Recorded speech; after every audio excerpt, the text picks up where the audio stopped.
This courtroom is on fire. Today, Matthew Allen Wolf Jr. faces sentencing for child abuse, and the judge is already listing violations of his bond.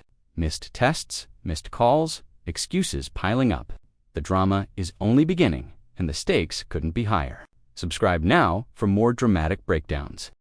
So we're here for sentencing on a charge of child abuse in the third degree. It's punishable by maximum of 2 years. The guideline range of 5 to 23 months. First off, Mr. Madaloni, do you have any additions or corrections to the report or challenges to the scoring of the guidelines? I do not. Ms. Goodrich, do you? No. Okay, so we are also here, it looks like there's 2 show causes. One that was signed on April 8th that alleges, Mr. Wolf, that you are in contempt of court for violating the conditions of your bond by missing tests and calls from March 8th through April 8th, except for the date of March 11th. And then there's another show cause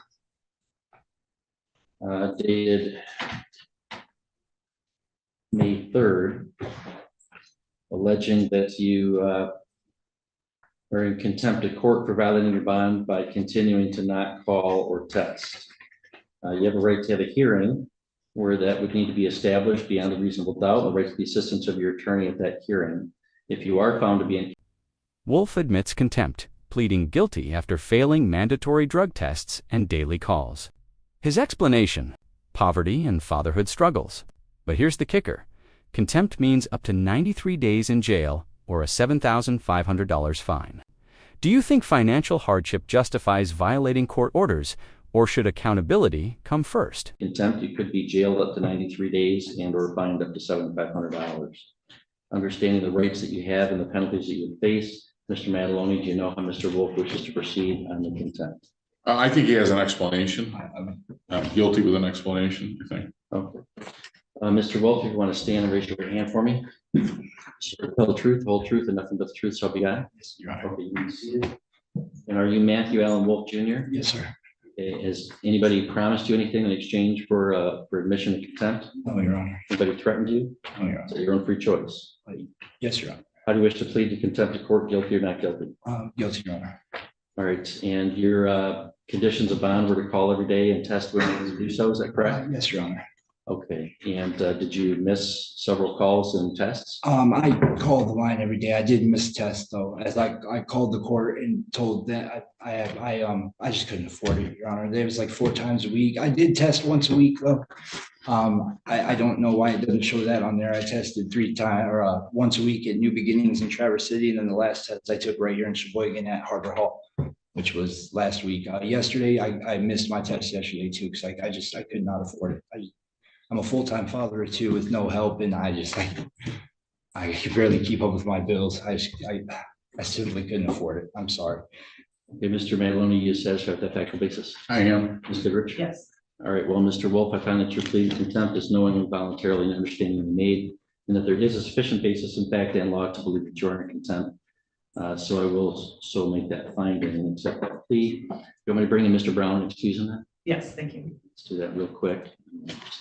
All right, Mr. Brown, your testimony is not needed in this matter. We did just address it on the record, so you're excused from the subpoena the prosecutor contacted you about. Thank you. All right. Okay, so Mr. Madaloni, anything you want to say on your client's behalf for sentencing? Overall on everything? Well, I guess overall and the contempt, yes. I really don't know what to say to the contempt. It's been something that's been going on throughout this case. He's had difficulty reaching them. He's had difficulty getting to the tests, and I know he has a financial difficulty. I can speak to that personally, but I don't think he's colored outside the lines other than that. And I don't think he's been using. I really think that he's in a situation where he is on his own. He did manage to find someone to watch his kids out in the parking lot for him today, but as I advised the court and the prosecutor earlier, he didn't have anyone to watch his kids, and he was going to have to bring them with him. So I'm going to leave it to the court's discretion. I don't think that he's a threat to the community. I would ask the court maybe decrease the frequency of testing and make it more financially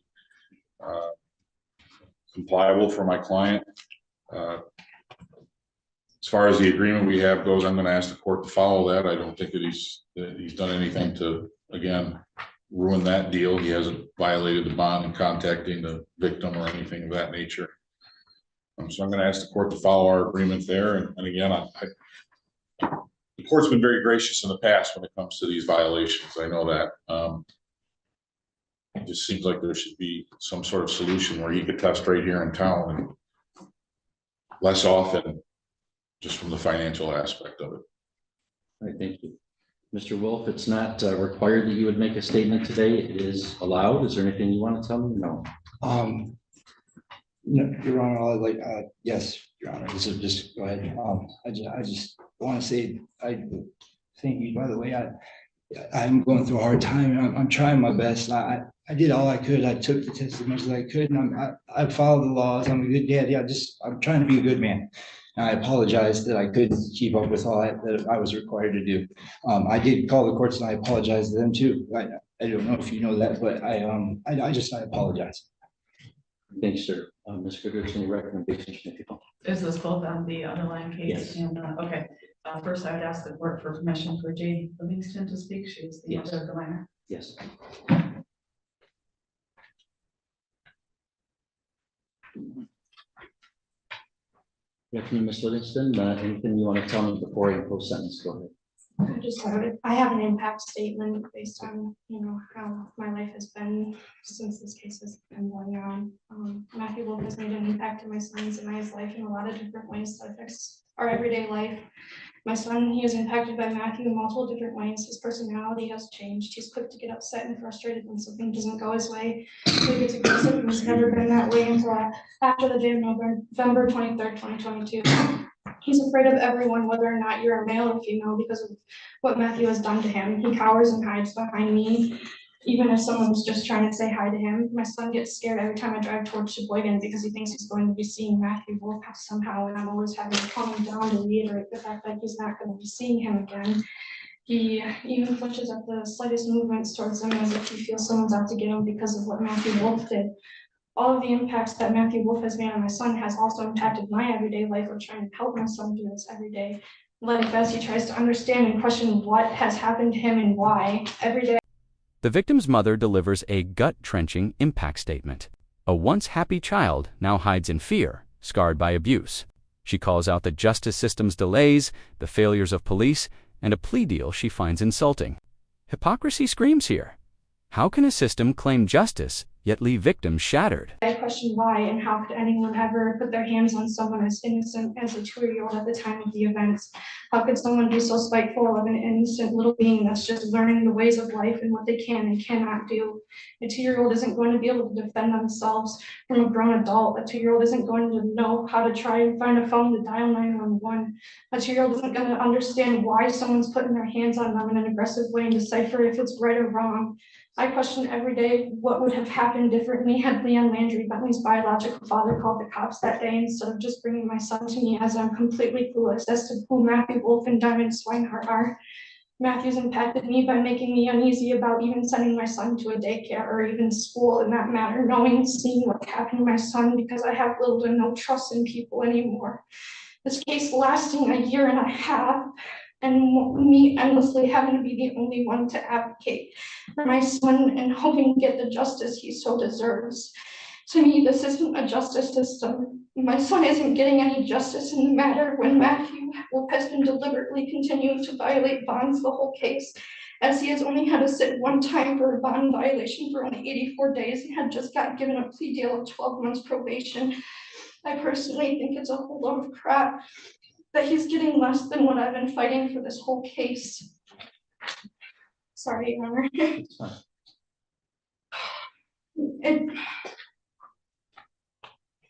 I've been impacted financially as it's been a whole load, or I've been impacted financially as I've been having to drive back and forth from the police station and all the court dates we've had, and with the fact of not trusting anyone, having only a select few people I do trust. So I'm not able to work as much as I'd like to be able to financially support me and my son. I also feel as though my son and I have been impacted by the Sheboygan Police Department and their failure to get my son and I a police officer on the case who was going to be able to successfully and thoroughly do their part for the case in the beginning, but instead gave us a police officer who was going to be transferring from Sheboygan to a different police station, who had seemed to be in a rush and completely get everything mixed up. I then had to advocate to get another police officer on the case, as they hadn't originally found another police officer to take the case. 5 months. It took about 5 months to even get a warrant to have Matthew and Diamond arrested to get anything in motion from when I had filed the complaint. I question every day why it is that Sheboygan County was failing my son and I when they're supposed to be the justice system and there to serve for their people. I question every day how it is that Diamond could sit there and tolerate her fiance husband doing something so heinous to someone so innocent. I question how it is that Diamond, by what I was told to be the one who was supposed to be watching my son, could also be let free of any consequences based on her fiance husband's actions and not doing anything about it, not attempting to call 911, or even Leon Landry, Bentley's biological father, the one who had set up babysitting. My son and I are also impacted by Leon Landry and his actions in the case, as he hasn't been a big help in it at all from the beginning, because he didn't do what any father would / should do in a situation like this that Matthew had put my son through and called 911 the night of November 23rd, 2022. My son's impacted by him because since this day this has happened, he has made no efforts into trying to be a part of Bentley's life. He's made no efforts into helping give information regarding Matthew to try and help his son get the justice he deserves.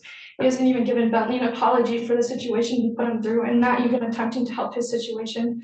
With that said, Leon's impacted me because he's given me all the weight in the situation from the beginning and has left me hanging clueless about anything pertaining to the situation. Thank you. Ms. Goodrich, recommendations from the people? Yes, Your Honor, thank you. The defendant is 39 years old. He has 9 prior felonies and 3 prior misdemeanors. I believe that the court has been more than patient with him on the drug line issues dating back to April 2023.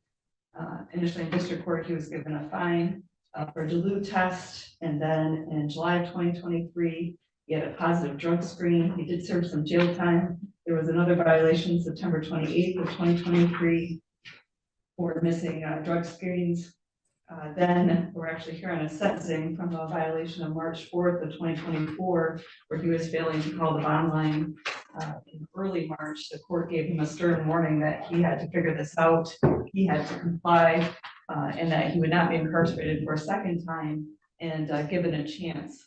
The prosecutor's office during that time also gave him a chance by doing a delayed plea agreement that was against the victim's wishes, as she's explained why. And then here we are today between plea and sentencing with 2 more violations for missed calls, missed tests, without really any new explanation from that. And he was warned by the court in March of 2024. I would ask the court to take that into consideration at the sentencing. Thank you. All right, thank you, Mr. Wolf. If you please stand for the court sentence. Mr. Wolf, you stand here today convicted of a felony crime of child abuse for injuring a very young child with bruises on the child's head and back. You have 9 prior felonies, which is a terrible record. And your guideline range is a straddle cell, 5 months on the low end, 23 months on the high end. The plea agreement is for a delay of sentence. I'm not going to do that. I'm not going to place you on a delay of sentence for 2 reasons. One, The judge has had enough. With 9 prior felonies and repeated violations, Wolf's plea deal collapses. No probation, no delayed, just 1 year in county jail. The reasoning is brutal yet clear. Child abuse, total disregard for court orders, and a criminal history that destroyed any chance of leniency. your extensive felony record and your abuse of a young child, and also then your complete failure to comply with my orders on bond. I have no reason to believe that you would comply with probation orders. Over and over again, you seem like you can just come to court and tell us why you're not obeying court orders and that should be okay. I'm not sure why you think that. Maybe that we've been too lenient with you.